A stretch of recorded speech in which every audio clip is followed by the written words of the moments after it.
Chrysalis still works at Quills and Sofas. You don't leave an honest paycheck behind. Luster Dawn strolled into Quills and Sofas, looking behind her at the bell chime. Oh, right. She chuckled nervously. They have to have some way to notify when customers are coming in. Luster strolled around, pressing a hoof against the chased lounge. That's supple. Kinda like it. Her eye caught up at the quills stocked under the counter. Luster dashed towards the counter and peered at all of the stock they had on display. Oh wait. Gosh, they have all the latest models. She picked up each one in her magic and twirled them, examining the weighting and balance of each one in turn. This one's too top-heavy. I wonder how this next one will feel on paper. And I also wonder if we have paper and inkwells on standby if you'd like to test out the product.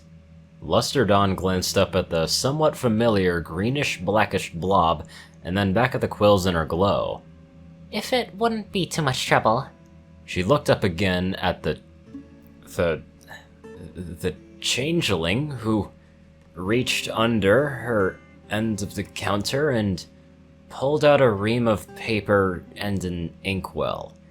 She leered at the tall, feminine changeling as she placed a quill she was currently grasping down next to the ream that Chrissy had just presented to her. Luster tapped her chin. You don't look like any changeling I've seen before.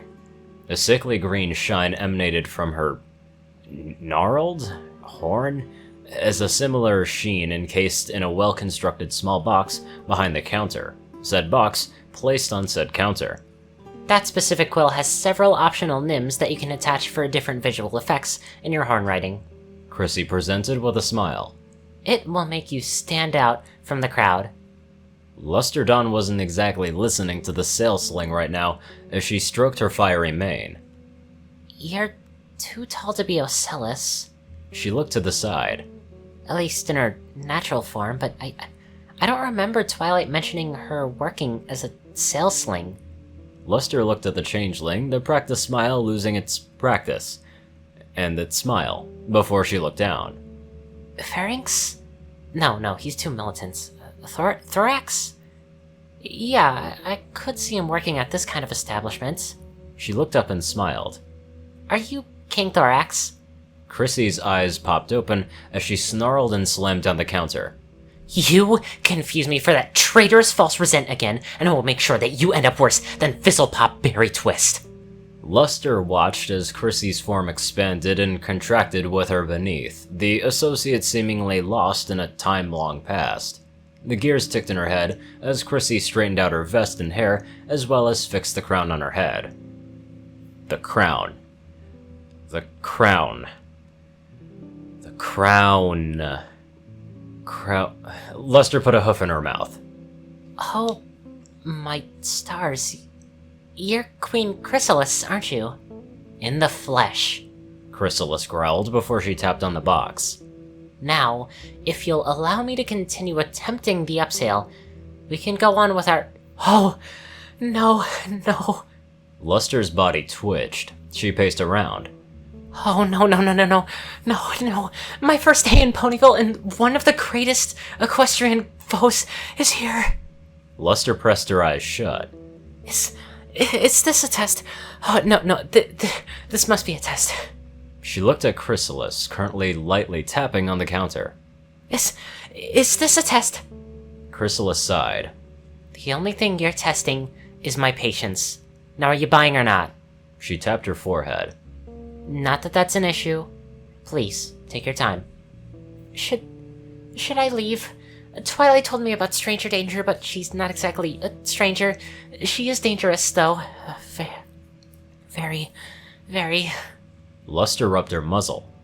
But if I leave, she might wreak havoc upon all of Equestria. She stomped on the hoof to the floor, the creak doing nothing to dissuade her thought process, much to Chrysalis's dismay. Let's look at this logically. Chrysalis, much easier to think of her as Chrissy leaned her head against her hoof.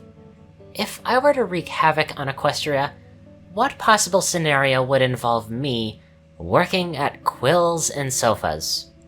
Luster's mouth hung open to answer before Chrysalis cut her off. I want you to think very hard about this. Luster thought. Very hard. About this. She thought about this so hard she sat down on the supple chase lounge, long enough for several creatures to enter the establishment, look around, make purchases, and even joke around with one of the greatest evils in Equestria. Finally done with thinking, Luster took a breath, got off of the chase, and approached the counter. Okay, I've got it, but it's a long shot. Chrysalis narrowed her eyes. Oh, I would love to hear this. You're using meme warfare. Meme war- Chrysalis lurched over the counter, causing Luster to reel, then slowly pulled back and chuckled. Okay, now I really want to hear this. What you're doing is Luster started as she pointed at Chrysalis. lying low, working this dead-end job, being jocular with the creatures, but for what? Luster tapped the side of her head. You're trying to get their guard down for when you finally strike. See, what you'll do after a few years of building and maintaining friendships, learning the details and the ins and outs of everyone's likes, and then...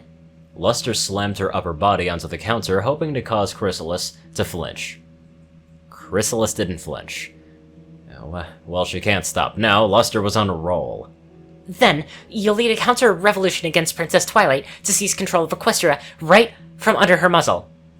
Now Luster was the one heavily breathing. In and out. Just breathing. Chrysalis slowly sat down on the chair behind the counter and just glared at Luster. A smirk slowly cracked on her face.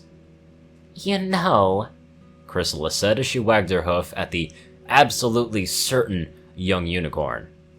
There's a filly I'm sure you would have gotten along with, but unfortunately she's a pigeon toilet right now. Luster gulped. Am I right? Chrysalis laughed. You've got a vivid imagination. She leaned over the counter and Luster snapped her whole body back about 5 feet.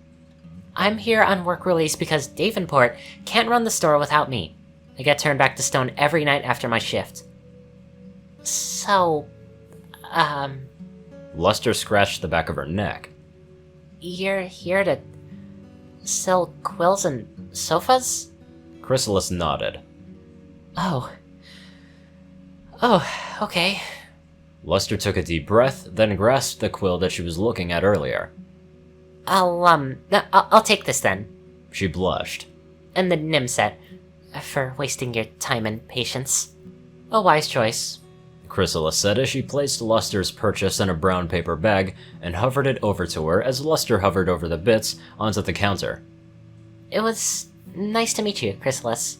Luster grasped her bag and shuffled to the door as Chrysalis came out to the sales floor with a broom to sweep out the day's detritus. She paused at the door, then looked over her shoulder. Hey, Chrissy? Yes? She replied as the broom scratched against the floor.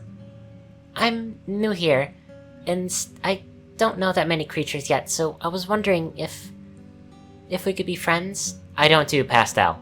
Okay, I gotta go. Bye. The bell chimed behind her as the autumn breeze greeted her, and she took a crisp breath. Well, I can say hi to her tomorrow. She trotted down the street. Well, Princess Twilight said that friendships take work.